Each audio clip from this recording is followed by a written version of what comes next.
Good morning, teacher. I'm Juan Abril, and I'm going to present my summative evaluation about clothing in the year of Solstice. Vestment. During this period, clothing in the French people, as in Europe, was differentiated by their social class. Dresses, suits, among others, began to be manufactured for the upper classes by seamstresses. The royalty and nobility wore silk clothes, extravagant and beautiful colors. Here we can see some pictures of the clothes that they use. Here is another picture of a little of components of the clothes. Vestment. Rose Bertin was known as the most famous dressmaker in France. It is even because of her that Paris is the capital of fashion. In the town, fashion was more modest and humble.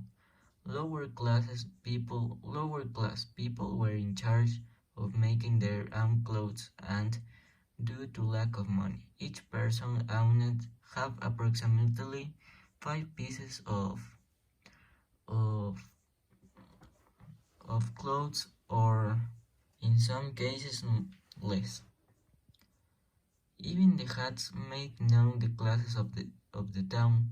The men who wore cloth hats and low were the ones who did not have enough money for a top hat.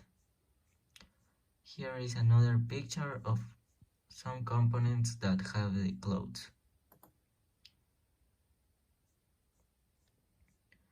The women's clothing.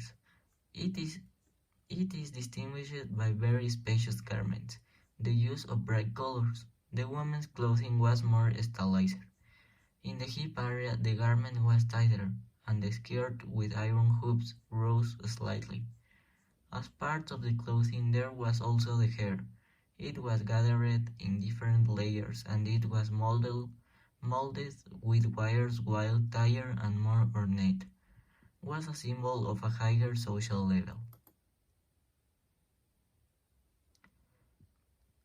A new boat-shaped neckline is imposed, and the fashionable hairstyle with curls and collected at the sides is called a la Sabine.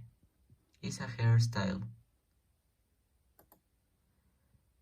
Here we can see some pictures about the clothes that used the women in that time.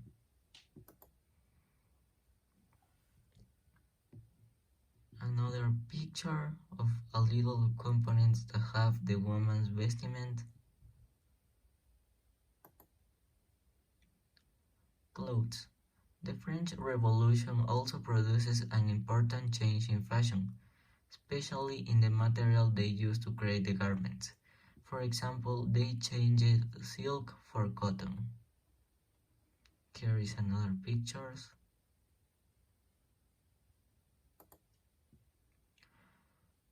Louis XIV imposed some of her customs on dress: huge wigs with natural hair, sleeves adorned with rich Venetian lace, and, of course, her famous high-heeled shoes.